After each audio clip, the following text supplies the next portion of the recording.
प्रधानमंत्री नरेंद्र मोदी कल यानी कि 1 मार्च को धनबाद पहुंच रहे हैं। इसे लेकर तैयारियां जोरों पर हैं। पीएम मोदी सिंदरी में हिंदुस्तान उर्वरक और रसायन लिमिटेड हर्ल का उद्घाटन करने धनबाद पहुंच रहे हैं। साथ ही धनबाद बरवाडा के हवाई पट्टी ग्राउंड में एक जनसभा को भी पीएम संबोधित करेंगे। पीएम की सुरक्षा पर प्रशासन की भी पैनी नजर है। इसी बीच धनबाद बीजेपी के पदाधिकारियों और कार्यकर्ताओं में खुशी का माहौल है। जगह जगह से कार्यकर्ता भारी तादाद में कार्यक्रम स्थल पर पहुंचने की तैयारी में जुटे हैं। इसी बीच बीजेपी के अल्पसंख्यक मोर्चा के जिला उपाध्यक्ष जलाल अंसारी ने प्रेस वार्ता का आयोजन किया। उन्होंने बताया कि पीएम मोदी के धनबाद आगमन को लेकर अल्पसंख्यक युवा मोर्चा में भी काफी उत्साह है। मंच में उपस्थित है हमारे जिला अध्यक्ष जी, हमारे प्रभारी जी और तमाम हमारे सम्मानित मंच, उपस्थित हमारे प्रेस मीडिया के साथी। बहुत खुशी की बात है, हम लोग धनबाद वासी बहुत सौभाग्यशाली हैं कि हमारे माननीय प्रधानमंत्री नरेंद्र भाई मोदी जी दो तीन बार का प्रोग्राम किसी कारण बस कैंसिल हुआ था, लेकिन चलिए फिर पुनः बहुत हम लोग सौभाग्यशाली है। फिर 1 मार्च को माननीय प्रधानमंत्री नरेंद्र भाई मोदी जी धनबाद में आगमन कर रहे हैं और उनका स्वागत के लिए आप लोग देख सकते हैं, विशेष करके धनबाद जिला तो है ही, पूरा झारखंड और मेरा निरसा विधानसभा में इस तरह से उल्लास और इस तरह से जैसे 22 तारीख को जिस तरह से प्रभु श्री राम जी का जो मंदिर प्रतिष्ठा में जो हर्ष उल्लास था, उसी तरह से हर्ष उल्लास देखा जा रहा है माननीय प्रधानमंत्री जी का स्वागत करने के लिए। मंच में जामताड़ा और विद्यासागर स्टेशन के बीच कालाझरिया में ट्रेन से कटकर 2 व्यक्ति की मौत मामले में रेलवे की सेफ्टी टीम द्वारा जांच पड़ताल शुरू कर दी गई है। हावड़ा, आसनसोल और मधुपुर से आई टीम के सदस्यों ने घटनास्थल पर जाकर जांच पड़ताल की है। टीम में कुल 5 सदस्य मौजूद है। हालांकि पूछने पर हावड़ा से आए अधिकारी ने कुछ भी कहने से इनकार किया है, लेकिन वे लोग मुख्य रूप से ट्रेन के रुकने और घटना के वक्त ट्रेन की गति के बारे में जांच पड़ताल कर रहे हैं। साथ ही सिग्नल संबंधी भी जानकारी जुटाई जा रही है।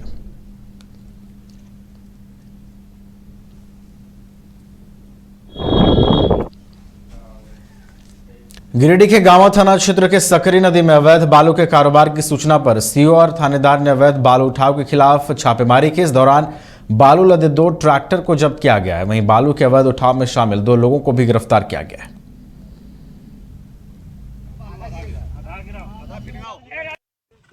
एक बार देखना होगा सुबह।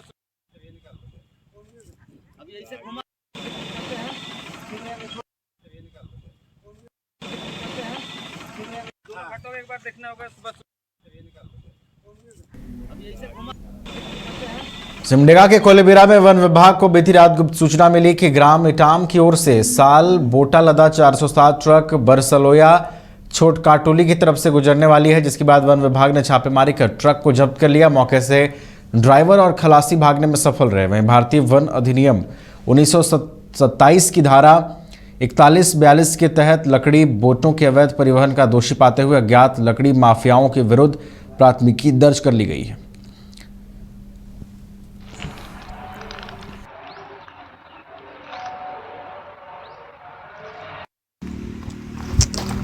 कल शाम को एक गुप्त सूचना मिली थी कि इटाम गांव जो बसिया थाना में पड़ता है, उधर से साल बोटा से लदा हुआ 407 ट्रक आने वाली है और ये गाड़ी गुजरने वाली है बरसलोया छोटकाटोली के तरफ से। वन विभाग की एक टीम गठित कर छोटकाटोली में घात लगा कर बैठा गया और रात के 2 बजे के आसपास गाड़ी आती हुई दिखाई दी। वन विभाग की टीम द्वारा उनको इशारा करने पर वे गाड़ी रोके और चालक और खलासी वहाँ से निकल गए। सामने जाके देखा गया तो पीले तिरपाल से ढका हुआ 407 ट्रक था। तिरपाल खोला गया तो उसमें 18 पीस बोटा साल का बोटा प्राप्त हुआ। बोटों पर कोई संपत्ति चिन्ह नहीं थी और ना ही गाड़ी में कोई बोटों से संबंधित कागजात था। अतः उससे अवैध मानते हुए उसको वन परिसर कोलेबिरा लाया गया और अग्रेतर कार्रवाई की जा रही है। भारतीय वन अधिनियम 1927 के सुसंगत धाराओं के साथ लकड़ी माफियाओं के विरुद्ध कार्रवाई की जा रही है। दोषियों का पता चलते ही उनको जेल भेजा जाएगा।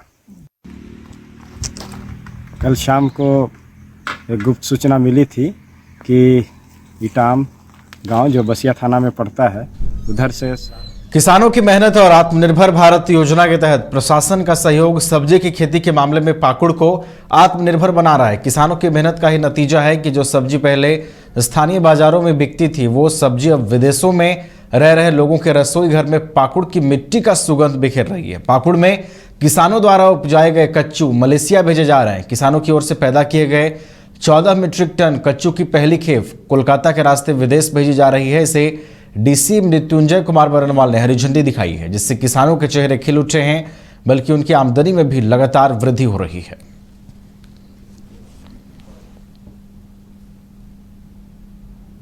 पाकुड़ जिले से 14 मीट्रिक टन है सो कच्चू है सो मलेशिया है सो एक्सपोर्ट किया जा रहा है। इसके पहले भी एक्सपोर्ट हुए सिंगापुर वगैरह में हुए हैं। मलेशिया नया डेस्टिनेशन है। ये अच्छी बात है कि नए डेस्टिनेशन को एक्सप्लोर किया जा रहा है और इसमें अपेडा का बहुत ज़्यादा सहयोग रहा है।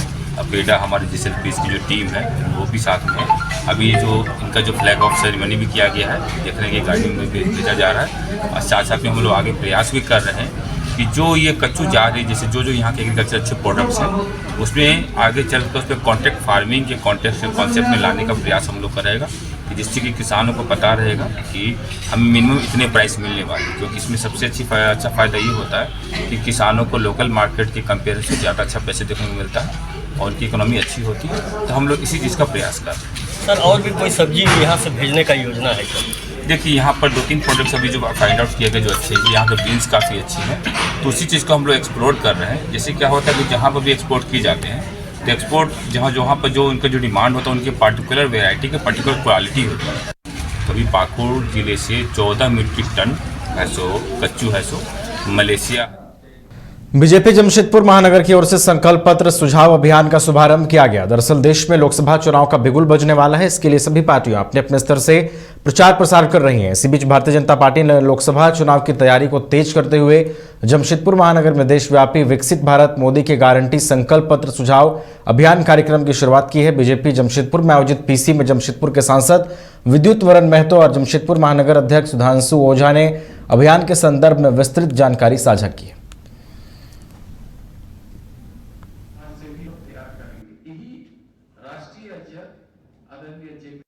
सूचीबद्ध होगी और इसी से निकला हुआ छना हुआ चीज़ों को हम लोग सूचीबद्ध करते हुए अपना जो इलेक्शन मैनिफेस्टो होगा उस पर हम लोग अंकित करेंगे और ताकि उन लोगों का पिछले 10 साल का जो हमारे मोदी जी का गारंटी वाला योजना के साथ पूरा हुआ उसको देखते हुए अभी लोग क्या हम लोग आशाएं रखते हैं जनता, उनका बात भी उन पर लिखित रूप में इसमें देंगे ताकि आने वाला समय जनता के बीच में जो कठिनाई हो रहा उसको एहसास करते हुए हम वैसे मैनिफेस्टो तैयार करें जो कि आम जनता की और आगे चलकर जो 25 साल टारगेट रखा विकसित भारत की और हम ऐसा विरासत छोड़ के जाएंगे आने वाले पीढ़ी को लेके ताकि पूरी संपन्न राष्ट्र रहे।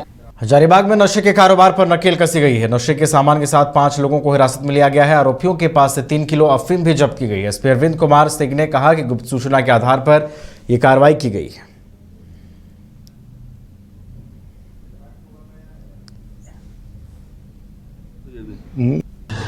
आए हुए हैं अफीम बेचने के लिए, तो एक हमने टीम गठित किया था एसडीपीओ सदर के नेतृत्व में, जिसमें थाना प्रभारी लोसिंगना भी थे, संदीप कुमार।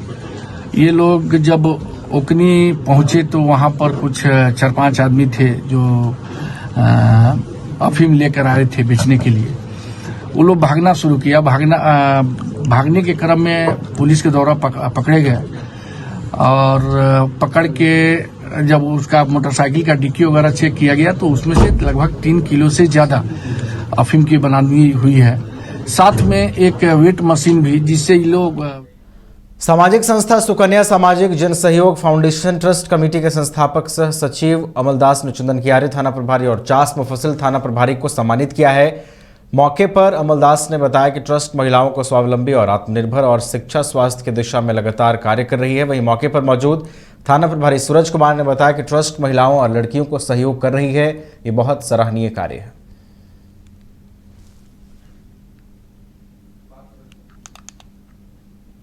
जिले के वरीय पुलिस उपाध्यक्ष जो एसपी साहब हम भी बोलते हैं और एसडीपीओ 50 से लेकर के आज तक जितने भी नवनिर्मित और नवपदस्थित जो प्रभारी महोदय आए, चौकी प्रभारी तो थाना प्रभारी, हम सबको अपने संस्था की ओर से उसे बुके, अंग वस्त्र, कैलेंडर, डायरी देकर के सम्मानित करते आ रहे हैं। क्योंकि इसमें क्या होता है कि आपसी भाईचारा संस्था के साथ सभी को बना रहता है। हम यही थाना प्रभारी महोदय लोग से भी आशा करते हैं कि क्षेत्र को शांति वातावरण बनाए रखने का सर हर संभव कोशिश कीजिए। इसमें हम लोग भी आपके साथ